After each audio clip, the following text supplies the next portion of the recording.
had real fears about the effects of video games as a medium. And this video illustrates exactly what people meant by those fears. So sit back, relax, and enjoy the greatest 1 minute in the history of anything. If I can get it to play.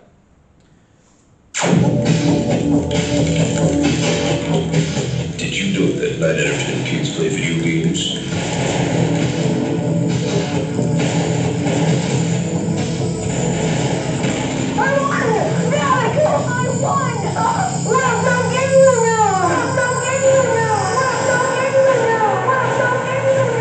But did you also know that video games cause violence?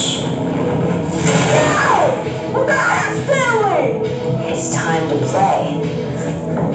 For real.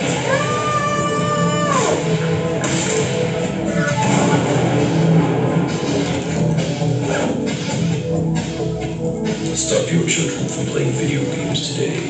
Now that's a pro gamer move. Before it's too late. Okay. When you are worried about giving... I think everyone can agree with me that is the greatest thing that's ever existed in humankind. How many gamers do we have in the room? Okay, good. How many of you have done that? Yeah. Good, keep your hands up. The idea being put in this clip, this wonderful piece of media, is that people will develop violent behaviour on the basis of the media that they consume. It is a classic old trope. And it is a classic old trope which develops directly from the way that audiences were considered in the mass media age. The idea that we will receive media messages unproblematically and act upon them. And we call that the media effects model. The media effects model is a direct production from the way that audiences were once thought about. This is the idea that mass media contains clear messages which impact a passive audience. People will copy things that they have seen in the media, and they will copy them unproblematically. Now, I play a lot of violent video games. Why do I do that? Because it's fun. Because I get a great amount of enjoyment from vicariously beating the crap out of or shooting stuff. This is how I have enjoyment in my life. And do you know what? It is a lot of fun. Have I, on the basis, as I said yesterday, playing Grand Theft Auto Online, and I did a number of things during those few hours which could be considered morally questionable. Going up behind people who are just casually going through the world and shooting them in the head, for example. Now, after doing that, I did not have the desire to walk into Swansea and do the same. Sometimes I feel like doing that. In fact, I feel like doing it every day when I see the queue at Greggs. I would just like to pull out a semi-automatic piece of weaponry and mow down everyone who gets in my fucking way at Greggs. I don't even go to Greggs. I'm just trying to go to the other shop. Why do people not understand space? Right? You've got a queue of people by here, right? And then you've got space to get through the door. But it's like, no, I'm going to stand next to my friends here, double. I'm not going to stand behind them so other people can get through. No, my sausage roll is too important.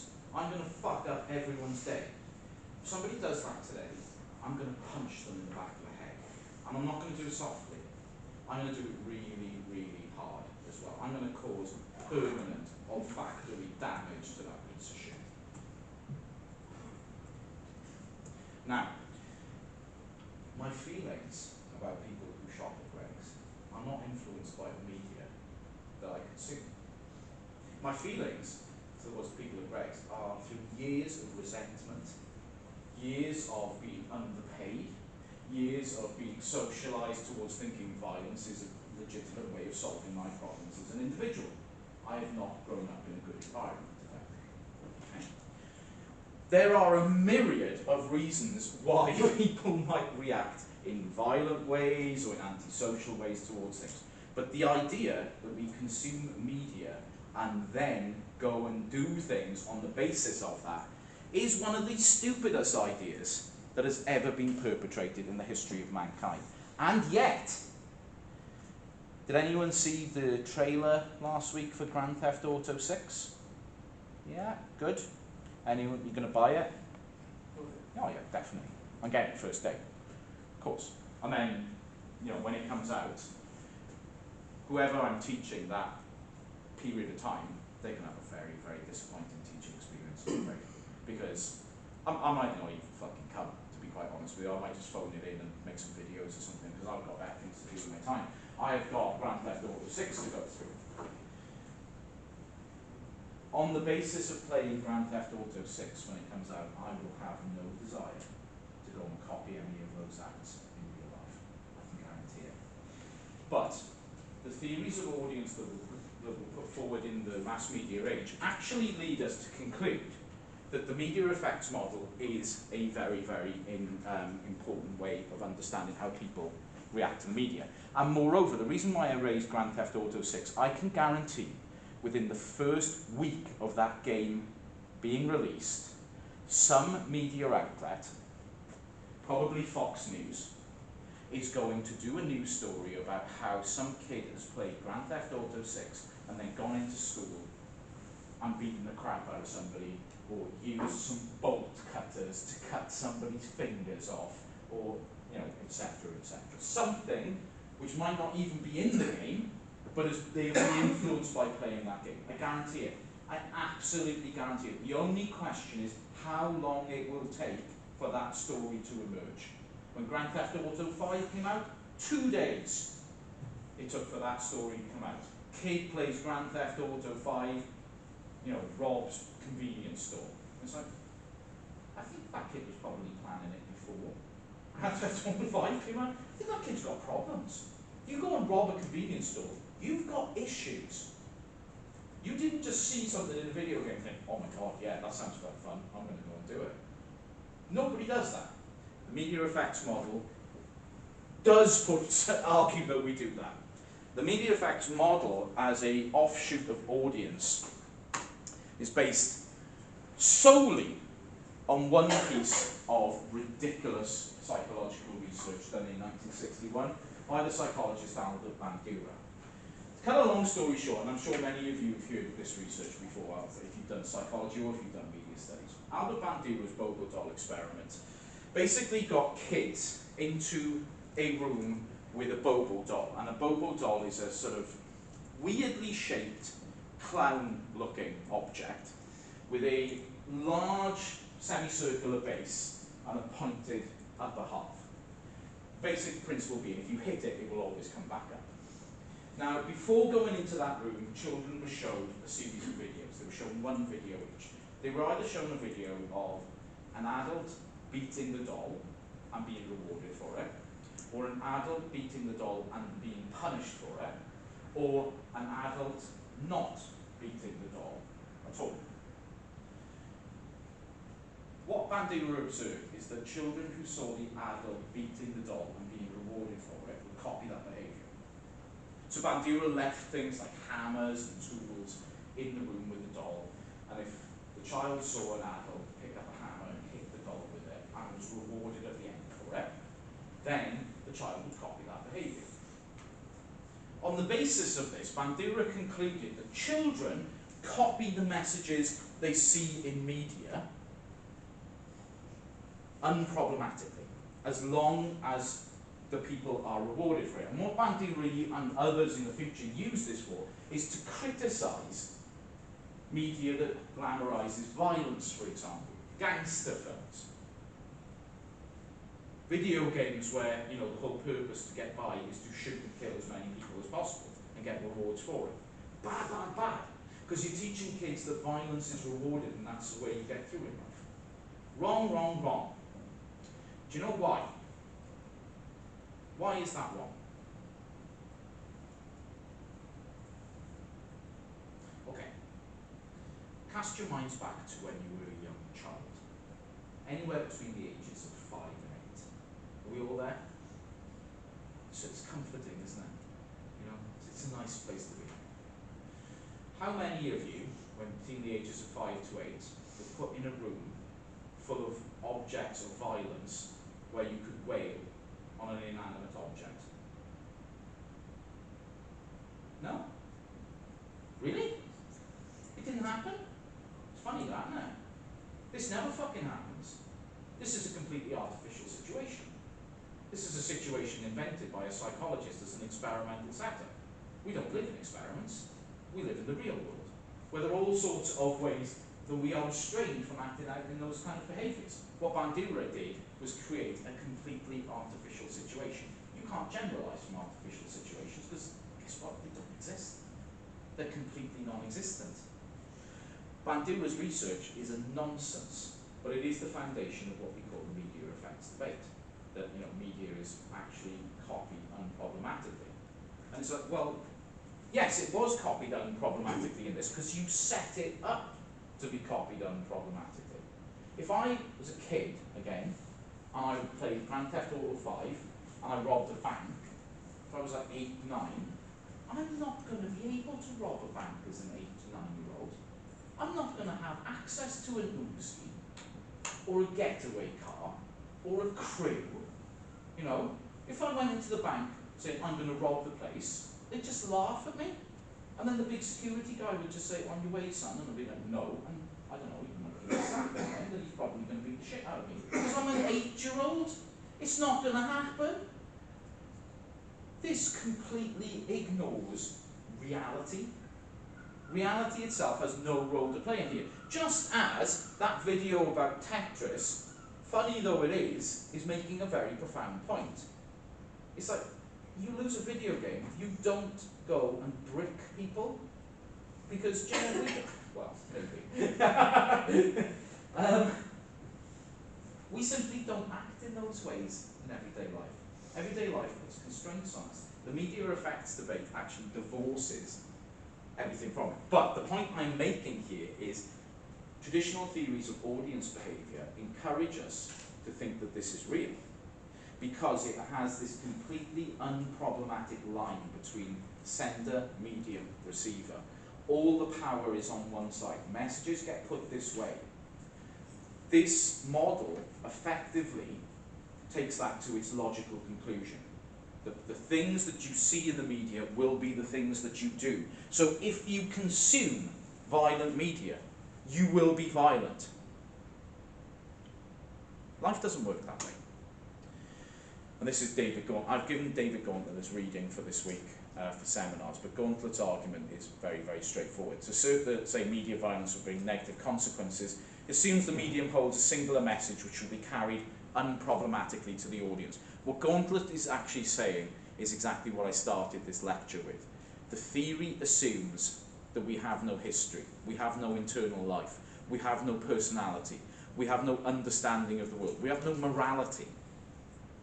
We don't make moral decisions as individuals, because it's a linear model. Now, starting in the 1970s, we move away from the linear model effectively. And the most important theorist in this is Stuart Hall. Stuart Hall looked at the linear model in the 1970s and decided, as most did, that there was significant problems with how this is structured. What Hall basically does is change the language by which we discuss points in the linear model. Instead of saying there's a sender and a receiver, he says that messages are encoded at one point and decoded at the other. That gives more activity at both ends of the spectrum. So basically there are lots of different factors that go into encoding, and there are a huge amount of factors that go into decoding. We are no longer just some carbon blob at the end of a process, but instead we decode messages. We have an entire intellectual history that comes to fore when we're looking at media text, and we decode the message accordingly. And even at the producer end, encoding means that there is a huge amount of complexity that goes into the production of media text. There are lots of different factors which shape how messages are made. So Hall basically transforms the way that we think about the model itself.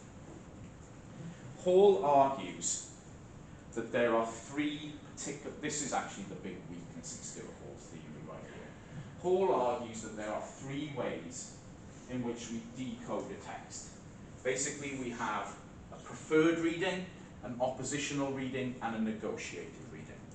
The preferred reading is that we agree with the message that is given to us. When we decode a text, we agree with that message. Hall says that affirms the hegemonic order. Basically, we agree with what is common sense given to us. An oppositional reading says that we challenge what is given to us in that media text.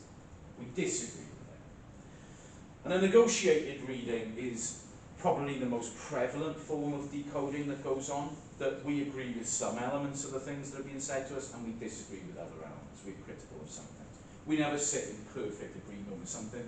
We very rarely sit in perfect disagreement with something. We always find that there are issues with texts that are given to us. So, for example, one constant trope that is given by right-wing media is that there is a plot to silence conservatives and right-wing media figures, despite the fact that, like, virtually every newspaper is a right-wing newspaper, virtually all television news is right-wing, despite the fact that they've all got platforms on Twitter, X, or Instagram, etc. Nobody gets the platform these days. They even brought Alex Jones back to Twitter this week. Fucking Alex Jones, my God. That guy gives fucking shitheads back me. So, for Hall, there are multiple different ways in which we can actually decode text. The key point being, prior to Hall's intervention, audience theories had us as passive. We received messages passively. For Stuart Hall, actually that's not true. We are active. We are always thinking and always doing work when we receive media messages. You can go back and have a look at that. To further Stuart Hall's ideas on what an active audience is, we have John Fiske using the term audiencing. This refers to the process by which a visual meaning has its meanings renegotiated or even rejected by a particular audience watching in specific circumstances. John Fiske gives a name to that work we do as an active audience. We are audiencing. And to go back to your question about TikTok, that's what we're doing when we repost. We're making decisions about what we repost, how we repost them, to whom we repost them, how we add content and context to that, to change the meaning of the original text into something else. That is exactly what Fiske means by audiencing. And therefore, this is a very, very active form of audience. We are working to not just decode the meaning of text, but to re-encode the meaning of text over and over and over again. For example, this morning, I used a meme from The Simpsons to repost a tweet by the leader of the Welsh Conservative Party. You can look this up on my Twitter account. And what I did was, the leader of the Welsh Conservatives is a bit of an imbecile. So I used a meme from The Simpsons where Bart imagines in the future that he has become this humanoid lardle on Workman's Comp, and he has to wash himself with a rag on a stick. And it's a great little clip about, like how we validate morons in the media, and how freaks become something which we think are worthy of attention. And by posting that original content with this new information, I am changing the meaning of the leader of the Welsh Conservatives' original tweet to say that actually this is attention-seeking behaviour by a fat, disgusting loser. Is that going to be successful? Well, I've got 2 likes. For me, that's fucking good numbers as far as I'm concerned. But considering I've got like 2,500 followers on Twitter, that's not a great conversion rate, but I'm willing to live with it for now. What I'm doing is audiencing. I'm changing the meaning of the original tweet in order to give a new context. I've just looked it up. I liked it. Okay, I've got more likes. This is just grubby like accumulation by me at this point, but I'm all here for it.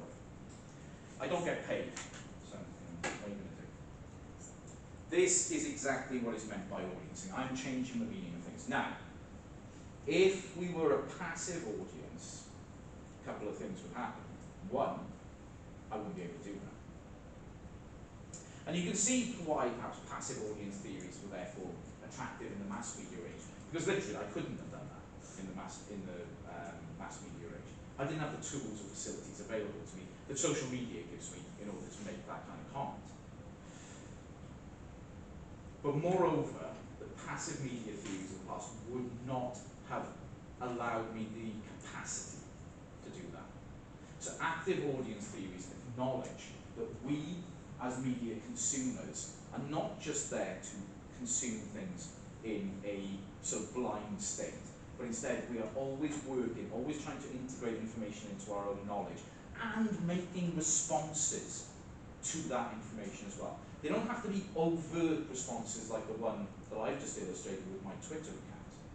They can be private responses when we have thoughts about what we're receiving and how we're explaining that to ourselves. That is still active behaviour.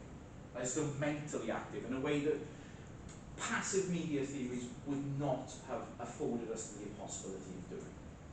So audiencing and Stuart Hall's active audience theory are very important developments. Now, what I would say about both is they're still rooted in an age where we all receive the same messages.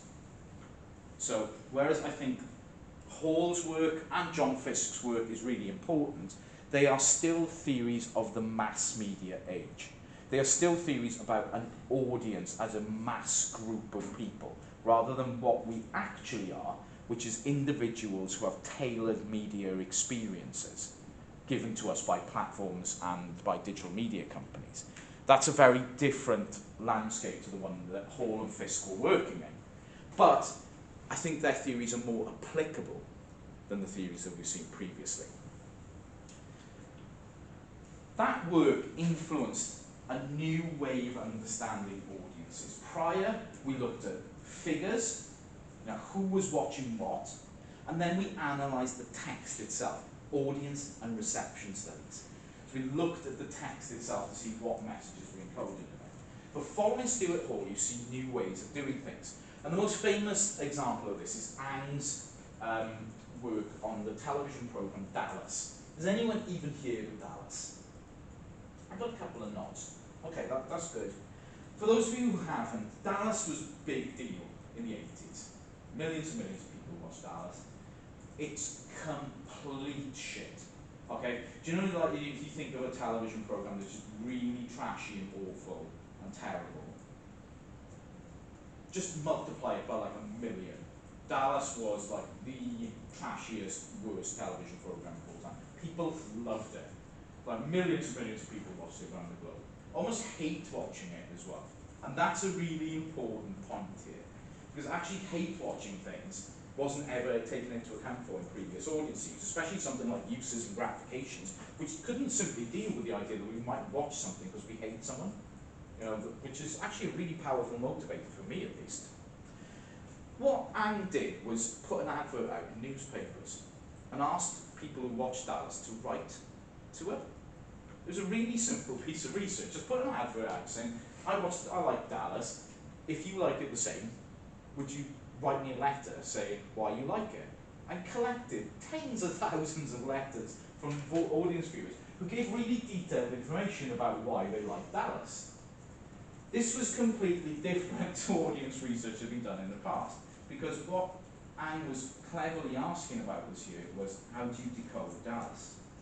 What meanings are in it for you? How do you actually approach it? How do you, as an active audience member, actually encounter this text? What does it mean to you? How do you decode it? What are the reasons why you do it? She got loads of examples of people saying, I watched Dallas because I hate everyone on it, and I want them all to die. And basically people would watch it because they were waiting for people to die on it. I was like, that's grim.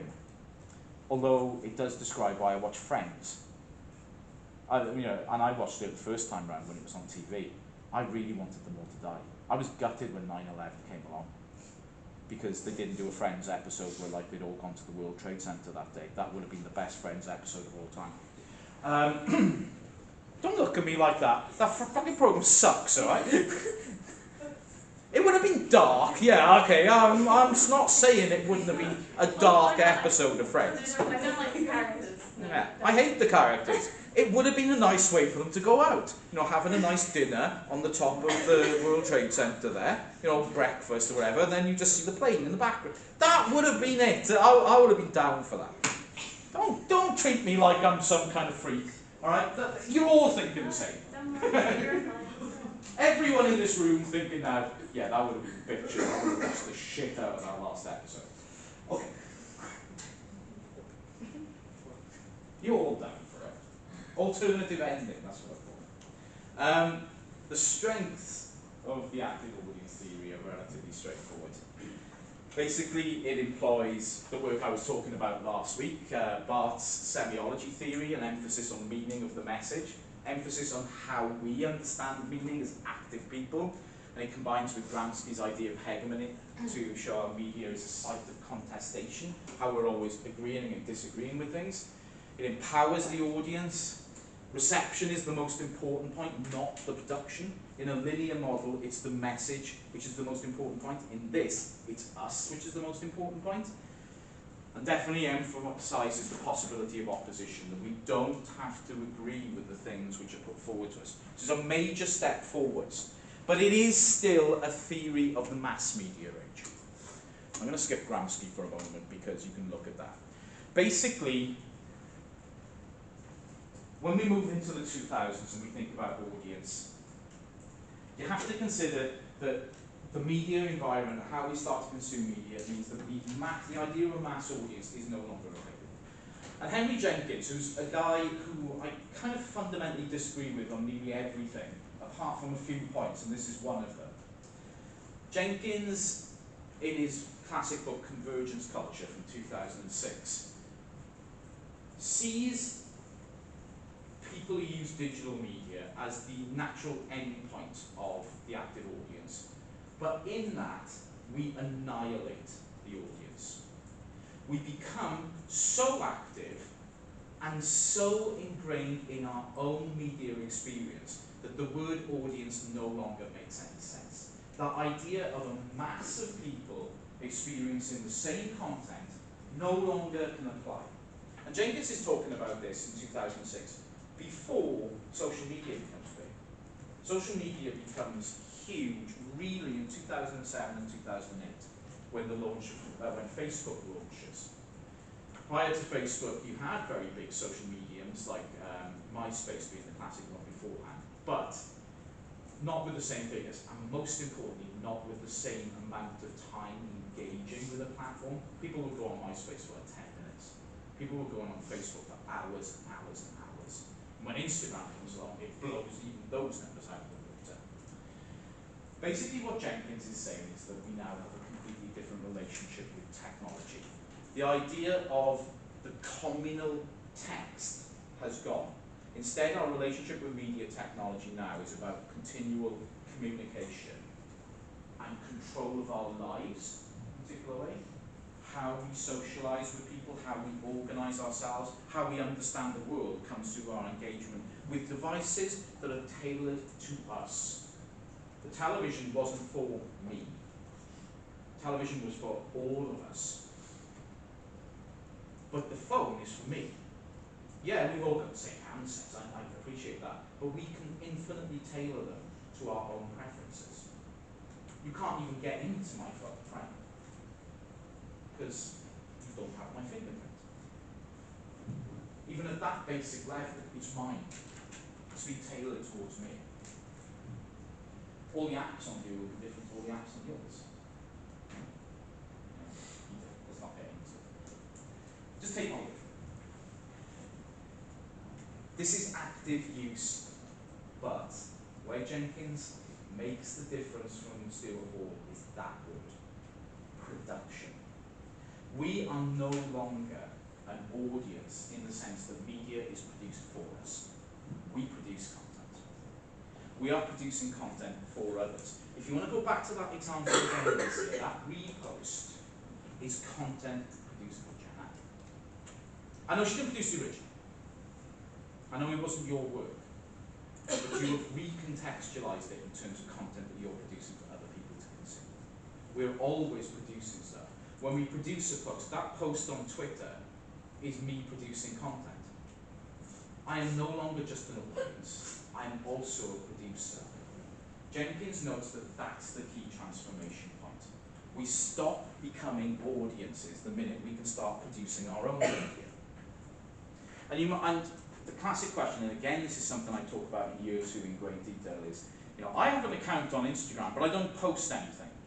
Okay, fine, good for you, lovely. You're still producing a huge amount of stuff.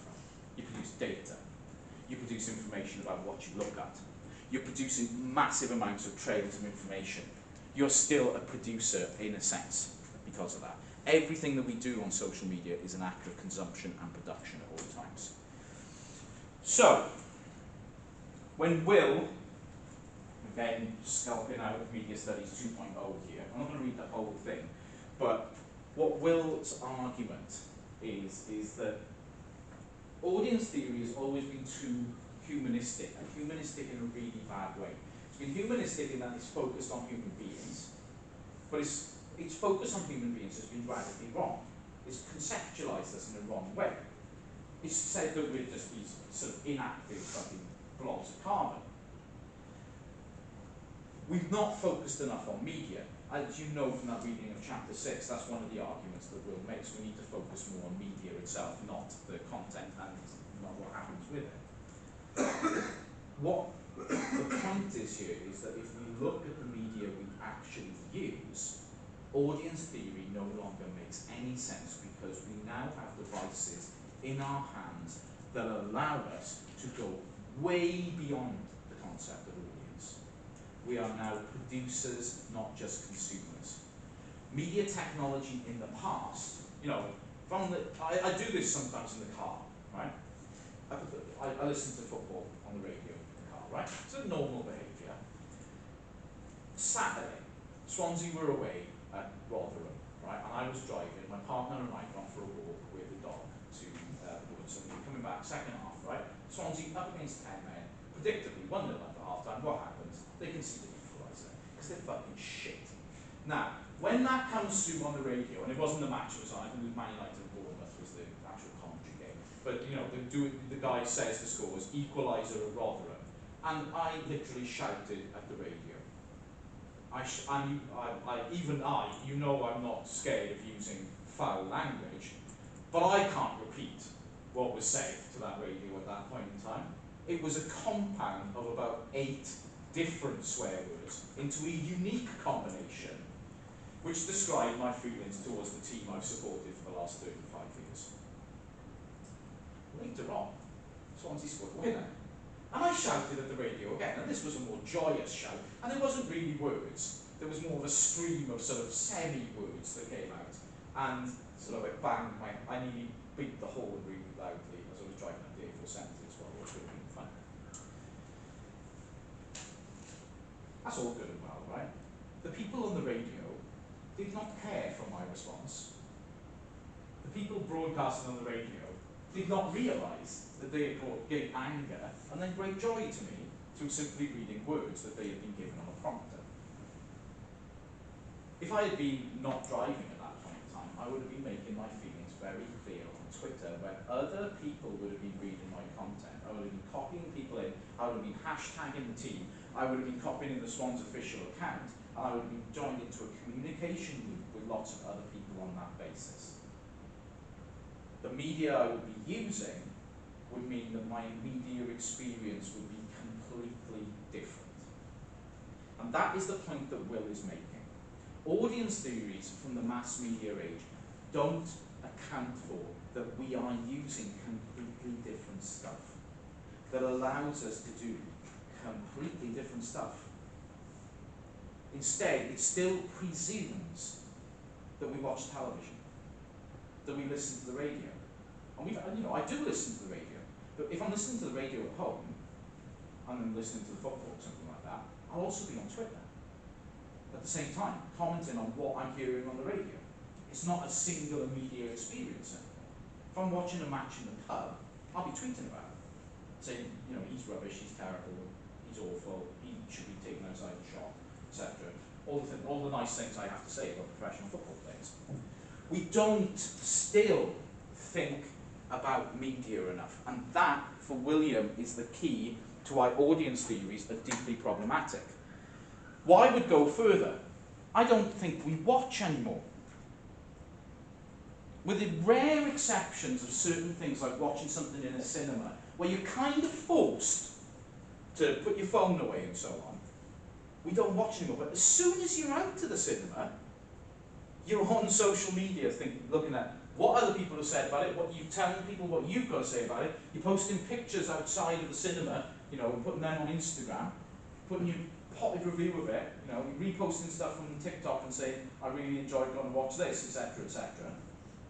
We're always active, and we're predisposed towards being active for this. At any given point, we're checking, surfing, posting, commenting, messaging, making, all the time. We're always engaged in these processes. We're not an active audience. If you even want to say that we use the word audience, we're a hyperactive audience. We're way beyond active. But my key point is, perhaps, that we're not an audience at all. We're just hyperactive. Media today is a hyperactive environment. It's not an active environment even. Will uses this term. He puts a hyphen between the E and the D in the word media to describe media. Mass audiences have given way to what we call diffuse audiences. The technology we use plays the critical role in that. And William's point from that paper, which I put up online as well, is very, very simple. The media that we use today is not media at all. It is strictly tailored to us. We get an individualized media experience at all times, tailored to us.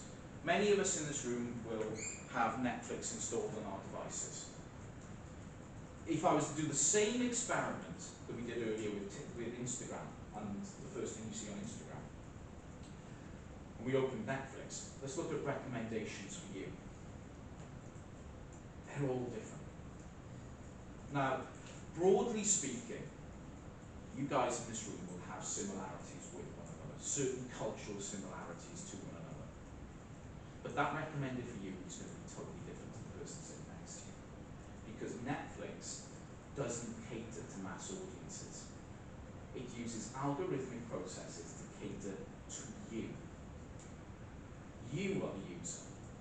You are not a member of the audience. And the key word there is user. User, singular. Not audience, plural. You are considered to be a user of a platform, not part of a mass audience. Therefore, everything that goes on that platform is tailored towards you. How is it tailored? Well, they collect masses of information about what you watch, what your preferences are, who you are, and through that, they apply all that information algorithmically to produce outcomes which they predict will be the stuff that you actually want to watch. I find recommended for you to be hilarious on Netflix because it makes me wonder who the hell do they think I am. It's a very strange sort of process. You see stuff in there which is completely incongruous to you, and it's like, why are you recommending me that? Well, actually what they're doing is trying to push me towards content that I wouldn't usually have, so they can broaden my appeal to advertisers that they sell my data to, going back to lecture 5. But in this, what William's point here is that media, which used to be thought of as something for everyone, is now something for one. It is entirely tailored towards your preferences. Now that has massive effects for things like social cohesion. We don't have the same cultural experiences anymore. So when we talk, it's a classic media studies sort of lecture technique. Yeah, who saw this last night? I haven't been able to ask that question in a decade. Nobody fucking saw that last night. There is no such thing as a shared communal experience in that way anymore. So we have to adjust as well. We have the ability to control our media experiences. And we have the ability to produce and share for ourselves. So we're at the centre of media too. Whereas audience theory always positioned us at the outer. Messages were produced, there was a medium, and we were at the edge of media, actually the inverse is true now. We're the core, it's us that's the middle. And that means that the audience theories that we have are simply not equipped to explain any of this, because they have a fundamentally different positioning of where we are. That's why Stuart Hall's theory, while a massive improvement, is still not adequate for the digital age, because he still has us at the periphery of everything, at the outside. We are still decoding at the end. Well, actually, we're encoding. We're the ones doing encoding as well. We're producing.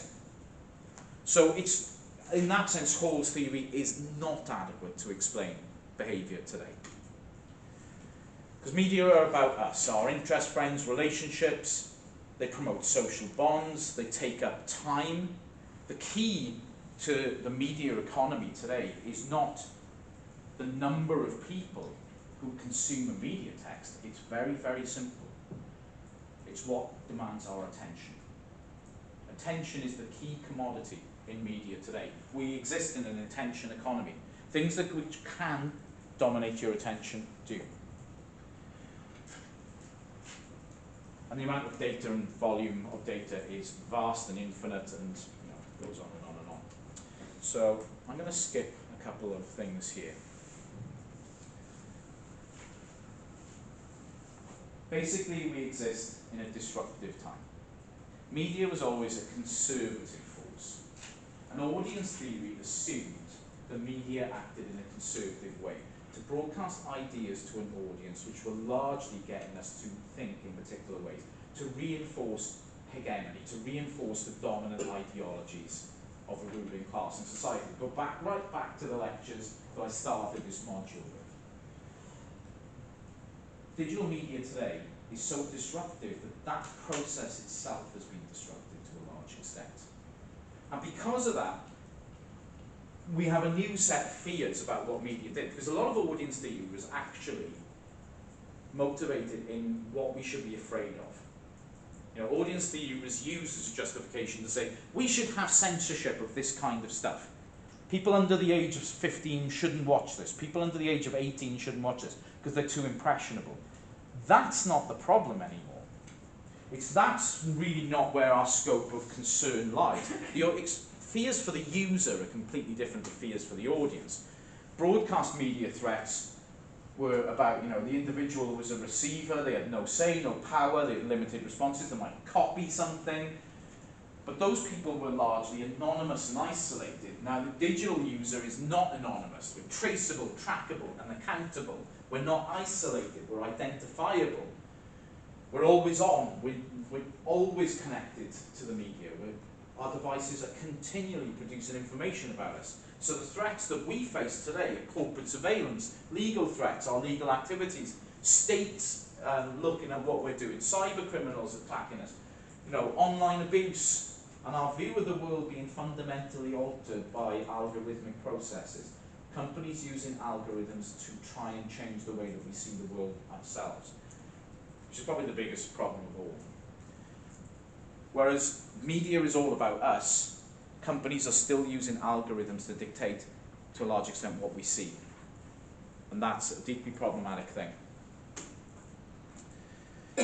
And so to go back to Will again, media studies faces a choice as potential to be one of the most important subject areas, but it's the possibility of being left behind. And if we keep looking at reception and audience studies in the same way, and keep taking those theories seriously when they're rooted in a completely different age, with a completely different understanding of where we sit in relation to the media itself, the media studies itself is going to be a subject which has no applicability to the digital age. And you are going to have modules in the next 3 years in one particular field that you're going to be asked to study, where you're going to be told that audience theory of the kind that I've said today is completely outdated is actually correct. That is going to happen. I know this because I know the individuals who teach those modules, and I know how they teach them, and I know how they position that information. They're going to tell you that things like two-step flow theory and the uses and gratifications model are relevant. I can't do anything about that, I'm afraid. I can't I cannot be fucking bothered anymore to tell my colleagues that the stuff that they're teaching is wrong. I've been saying it for years. But please, when you encounter that stuff, keep in mind the criticisms that I've made of it today. That is important. Okay? But if we don't move, I mean, and to a large extent now, Will was writing this a decade ago, and things have changed to a certain extent. However, they haven't changed enough.